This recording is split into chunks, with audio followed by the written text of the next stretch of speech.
I like big girls, pretty kitty girls, really witty girls, singing ditty girls. I like the leggy girls with the nice thighs. I like a good chest, no matter what size. I like the belly folds, I like the six packs, really tall queens and the short stacks. From the mild girls to the wild girls, you got style girls, make them round girls. Our story begins in Korea, where 10 years ago, mysterious rifts began appearing around the world, unleashing countless monsters. Humanity was powerless against these creatures. However, some individuals of all ages and backgrounds began awakening with special abilities. These people, known as hunters, wielded superhuman powers and fought against the monsters emerging from the rifts.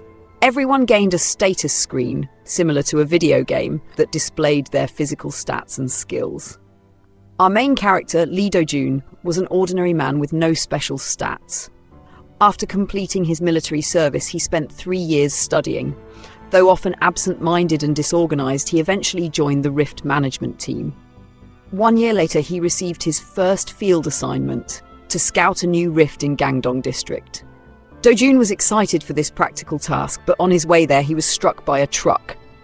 When he woke up, he found himself in a strange place called the Murim world. In Murim, Do-jun experienced countless deaths but discovered a unique ability he'd gained upon arrival, a skill called Pocket Watch.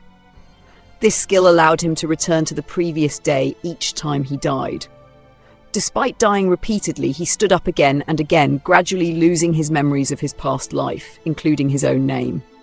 Over time, he became known as the strongest person in Murim, feared and respected as the heavenly demon. And then, as abruptly as he had arrived, Do-jun suddenly found himself back on Earth. The scene shifts to Do-jun leaving a hospital, where a doctor and nurse advise him to return if his injuries trouble him. After he leaves, the nurse quietly asks the doctor if he's really the same man they operated on for 17 hours. The doctor, however, is unsure. As Do-jun walks away, he realizes that his memories of South Korea have become blurry. He wonders how long it will take to get used to life here again.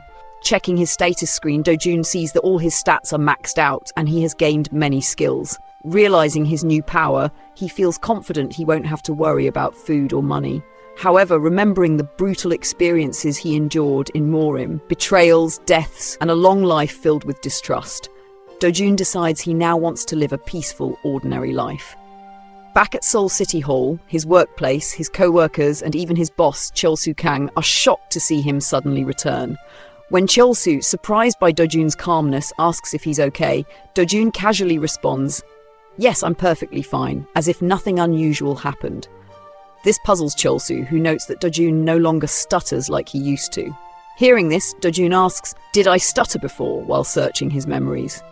A co-worker points out that Do-jun looks bulkier and even taller than before. Despite the comments about his changed appearance, Do-jun thanks them nonchalantly. However, JEWLZ, growing suspicious, wonders if he's really Do-jun or an imposter. JEWLZ asks him to confirm his identity with a fingerprint scanner, which verifies he is indeed Do-jun. Frustrated, Do-jun asks again where his desk is, but JEWLZ suggests he should go home and rest, even offering him a ride. Do-jun declines, saying he'll manage on his own. The scene changes to Do-jun approaching what he assumes is his apartment building. When he reaches his apartment, he realizes he's forgotten the door code. Just then, a voice comes over the speaker, surprising him as the door opens. A young girl greets him, calling him uncle. Shocked, Do-jun gasps, yelling, "What? Who are you?" Inside Do-jun's apartment, he and the girl are sitting together. Do-jun looks at her and confirms what she said, that she is the daughter of his older brother and his girlfriend. The girl stiffly replies, "Yes, sir!" Do-jun then asks if his brother's girlfriend passed away due to an accident, and the girl confirms. She explains that since she had nowhere else to go, Do-jun offered to take her in, which is why she knows the passcode to his apartment. She quickly responds, "Yup, yup." Do-jun thinks for a moment and asks, "Have we met before?" The girl answers, "No, we've never met in person. This is our first time meeting." Do-jun then asks if she has any other family. The girl explains that her mother was an orphan, so she has no one to depend on. Do-jun, hearing this, starts thinking that he can't take her in.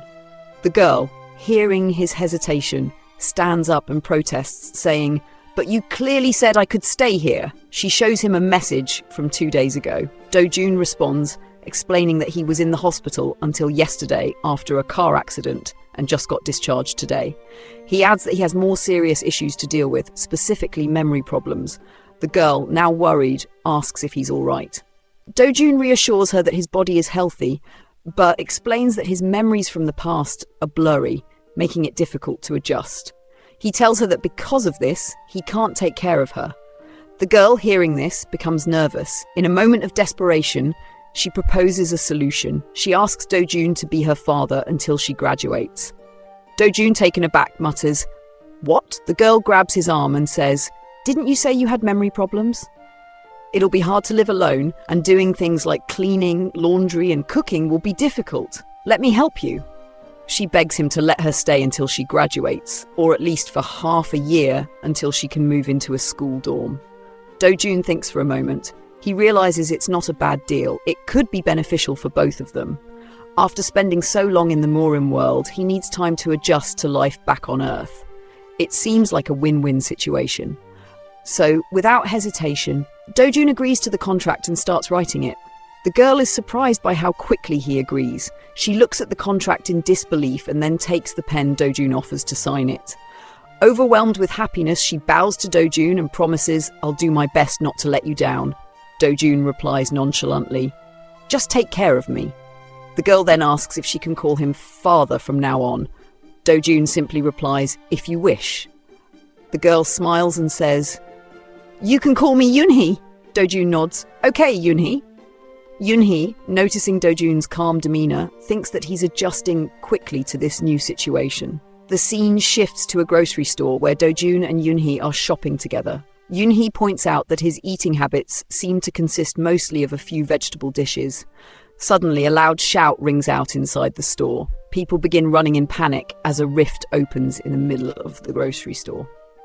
Yunhee, seeing the rift, quickly pulls out her standard Daewoo Precision Industries K5 and shouts at Dojun, telling him, "It's a rift. You need to leave immediately and find a safe place."